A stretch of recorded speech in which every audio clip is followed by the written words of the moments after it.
With the weather getting warmer in Korea, many of us might be planning weekend staycations and day trips to get out and indulge in some rest and relaxation. And while you might be picturing South Korea when I say that, the North is now reportedly promoting tours to Pyongyang, to its own people, creating an impression of comfort that collides with repeated reports of food shortages and daily struggles being endured by North Koreans. This is perhaps why so many people find it jarring to see images of carefree fun being had by so-called ordinary North Koreans at venues such as water parks. And Munsu Water Park, opened under leader Kim Jong-un a decade ago, is indeed one of the stops being offered as part of one-day tours to the capital city. Just think of the effort and resources needed to keep a water park operating safely. For North Koreans like this Munsu Water Park employee, it is a big deal. 첫 봉사를 맞이할 때마다 그때 우리 봉사원들의 심정은 학생들이 첫 개학의 날을 맞는 그때 심정입니다. 우리가 이 날을 위해서 물 온도도 알맞춤하게 맞춰 놓고.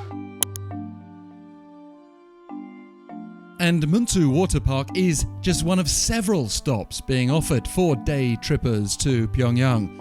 Also on the list we find another amusement park, Rungna People's Pleasure Ground, as well as diverse sights from the renowned scenery of Mount Ryongak to the tomb of King Dongmyong and its ancient history. There's even an ostrich farm on the outskirts of the capital that's being offered, with another option promoting a visit to the Tongil Street Fitness Center, made famous, at least to some people outside North Korea, by YouTuber Yumi. Actually, this building was intended for other use. President Kim Jong-un turned it into a modern fitness center and personally named it Tongil Street Fitness Center. And North Korea's version of events is that this tour offering's going very well. According to a recent report published by the Chosun Shinbo, which is operated by pro-North residents in Japan, one-day Pyongyang tours are gaining popularity from all groups of North Koreans. The article also quotes an official from the North's state-run travel agency, claiming that there have not only been an increasing number of applicants to the Pyongyang tour program, but it has also been advertised through newspapers, broadcasts, publications, and mobile phones. But even if we accept that people across the country are hearing about these Pyongyang tour options, we also know that freedom of movement is restricted in North Korea. It's likely that demand is being driven mainly by citizens in Pyongyang and by those outside the capital with enough money to organize travel there. The contrast between the haves and the have-nots is symbolized by the reported menu at the Wolhyang restaurant, which is also included as a Pyongyang must-see attraction and serves up beef, lamb and steamed snow crab among other relative luxuries.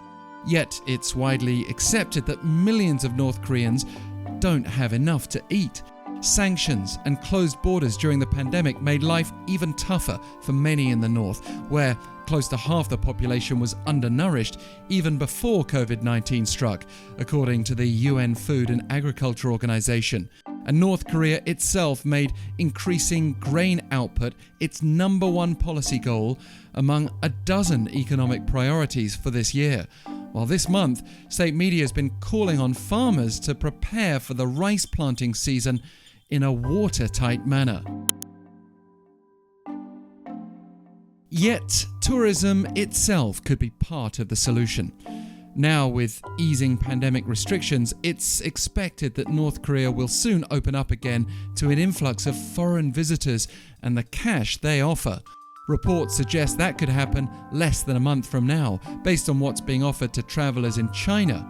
The North's tourism industry crashed overnight in January 2020, causing losses of hundreds of millions of dollars since then. Leader Kim Jong-un had made year-round tourism an important focus before the pandemic, including the offer of skiing during the winter months. If we look back on his earlier years in power, we see that North Korea may have been earning over $40 million from tourism on an annual basis, according to an analysis by 38 North. Following steady growth, visitor numbers really spiked in 2018, reaching 200,000 and then 350,000 the year before COVID-19, bringing in as much as $175 million in a single 12-month period.